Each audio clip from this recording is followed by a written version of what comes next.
Le programme sur les données environnementales côtières de référence a été établi en 2017 pour permettre une meilleure prise de décision dans les zones où le trafic maritime est déjà élevé ou en augmentation.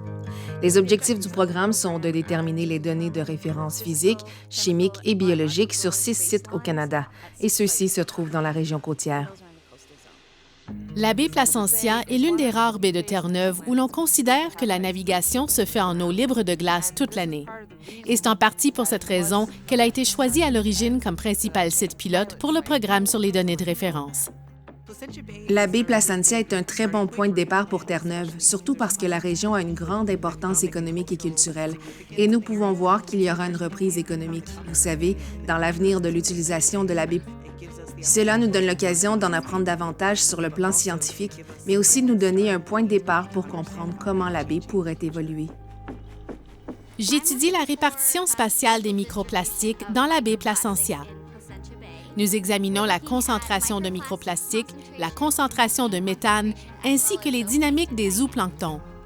Le projet de référence nous permettra de mieux comprendre comment les choses évoluent en raison des différents impacts environnementaux. Dans ma partie du projet, nous avons utilisé un filet d'échantillonnage du zooplancton. En gros, j'utilise ce filet à maille de 200 microns et je le traîne dans l'eau pour attraper tout ce qui est plus grand que 200 microns. En général, on considère que c'est du zooplancton.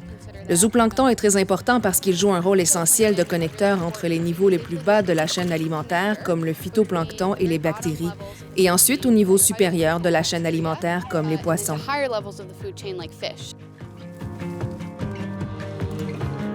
ECAP Umber Arm est un organisme environnemental à but non lucratif qui se concentre sur la surveillance et la restauration du milieu marin. Aujourd'hui, nous avons effectué des relevés de la végétation marine à la recherche de zoostères, mais aussi de différents types de roches, de mauvaises herbes aquatiques et d'ascophyllum. Nous avons également effectué une étude sur certaines espèces aquatiques envahissantes, en recherchant simplement leur présence et leur absence. Nous avons récemment acquis un VTG pour effectuer des relevés de la végétation marine. Nous l'avons donc mis en marche à travers le littoral. Nous avons 140 mètres de câbles que nous pouvons utiliser pour faire le tour du littoral et documenter la quantité de zoostères présentes et leur répartition. Nous pouvons aussi enregistrer ce que nous voyons.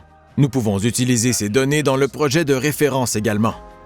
Nous utilisons donc un grand nombre d'outils différents, mais en faisant travailler ensemble un grand nombre de groupes différents, nous pouvons appliquer un grand nombre de techniques différentes en même temps, et cela nous donne cet instantané vraiment distinct.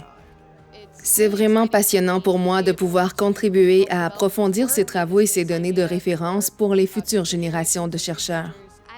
J'aimerais utiliser mes connaissances en ingénierie et mon nouveau diplôme de biologie marine pour créer un système mécanique qui aidera à nettoyer l'océan des microplastiques et autres déchets et débris. C'est très important, car une grande partie de notre croissance économique est générée par l'eau. Je pense qu'il est extrêmement important d'adopter une approche d'intendance et de prendre soin de nos océans. Le Canada est entouré de mers. Beaucoup d'entre elles contiennent des ressources marines très importantes pour de nombreuses personnes.